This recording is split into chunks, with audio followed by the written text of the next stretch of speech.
आपण कोणत्याही स्कॅमबद्दल किंवा फायनान्शियल फ्रॉडबद्दल वाचतो किंवा ऐकतो तेव्हा त्यासोबत नेहमी स्विस बँकेचे नाव जोडले जाते. आणि सोबतच आपण हे सुद्धा ऐकले असेल की अतिश्रीमंत लोक त्यांचा काळा पैसा लपवण्यासाठी स्विस बँकेची मदत घेतात. आणि या व्हिडिओमध्ये आपण समजून घेऊ की जगातील श्रीमंत लोकांचा किंवा स्कॅम करणाऱ्यांचा, फ्रॉड करणाऱ्यांचा स्वित्झर्लंड किंवा स्विस बँकेवर विश्वास का आहे, आणि या ब्लॅक मनीबद्दल इनपुट्स असताना सुद्धा सरकार काही ठोस ॲक्शन याविरुद्ध का घेऊ शकत नाही.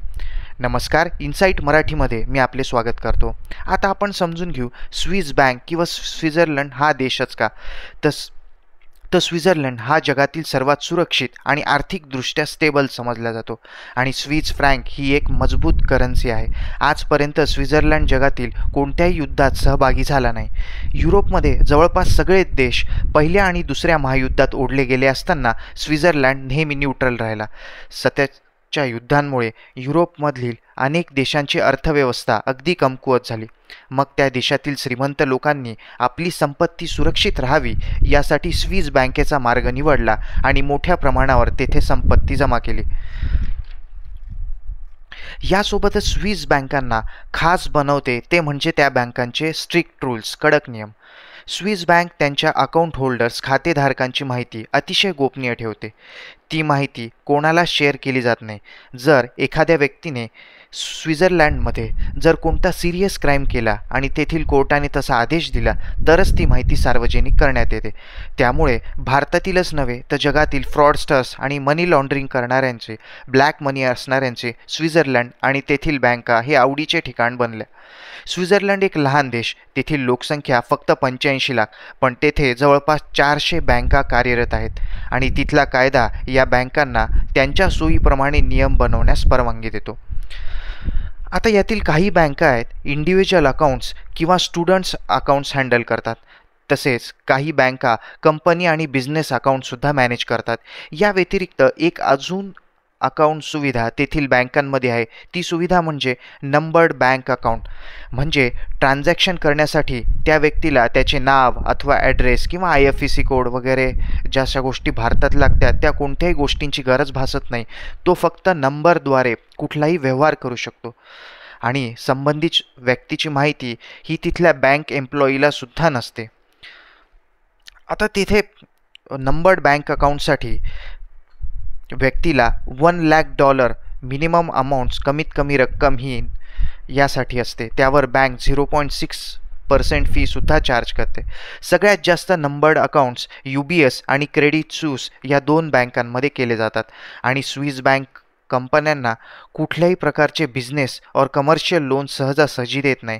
त्यामुळे बँक आर्थिकरित्या डबघाईला येण्याचे चान्सेस खूपच कमी असतात. म्हणून गुंतवणूकदारांची गुंतवणूकसुद्धा सेफ राहते.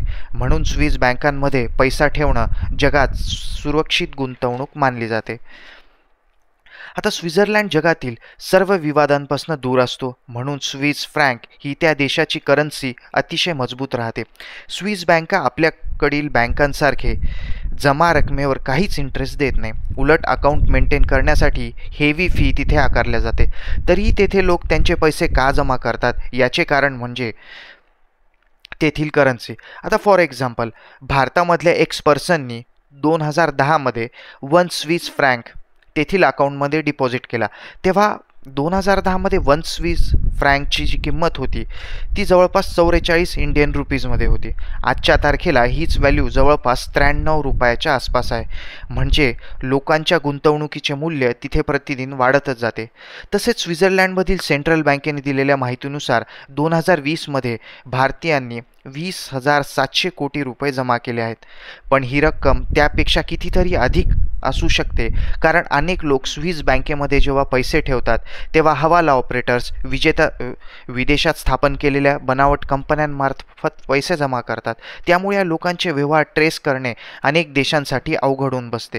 तसेच बिटकॉईन आणि इतर डिजिटल करन्सीमार्फतसुद्धा तेथे पैसे डिपॉझिट केले जातात. म्हणून टॅक्स वाचवण्यासाठी आणि संपत्ती लपवण्यासाठी स्विस बँकांचा आधार घेतला जातो. आता स्वित्झर्लंडच्या अशा नियमांमुळे जगातील सर्वच देशांची चिंता वाढली होती. म्हणून 2014 मध्ये OECDची स्थापना करण्यात आली. OECD म्हणजेच organisation for economic cooperation and development. यामध्ये जगातील प्रमुख 50 देशांचा सहभाग होता. त्यात इंडिया आणि स्वित्झर्लंड हे देशसुद्धा आहेत.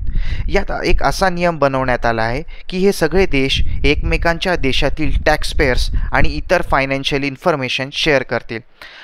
आता आपण अनेक वर्षांपासून ऐकतोय की हा पैसा भारतात केव्हा येईल आणि ज्यांनी हा पैसा स्विस बँकेमध्ये ठेवला त्यांचे नावं समोर येतील का?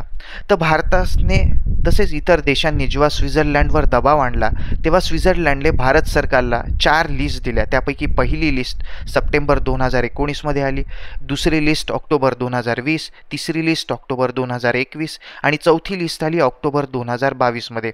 ह्या लिस्ट फक्त टॅक्स पर्पजसाठी म्हणून भारताकडे सोपवण्यात आल्या. पण OECDच्या कडक नियमांमुळे ही लिस्ट सरकारला पब्लिक करता येऊ शकत नाही. तसेच अनेक भारतीयांनी भारतीय नागरिक म्हणून तेथे अकाउंट ओपन केलेलेच नाही. काही लहान देश जगात आहेत त्यांची नागरिकता घेऊन हे व्यवहार केले आहेत. त्यामुळे कंप्लीट इन्फॉर्मेशन मिळणं जवळपास अशक्य आहे. तर मित्रांनो, आपलं यावर काय मत आहे? तुम्हाला हा व्हिडिओ कसा वाटला? व्हिडिओ आवडल्यास लाईक, शेअर आणि सबस्क्राईब करा.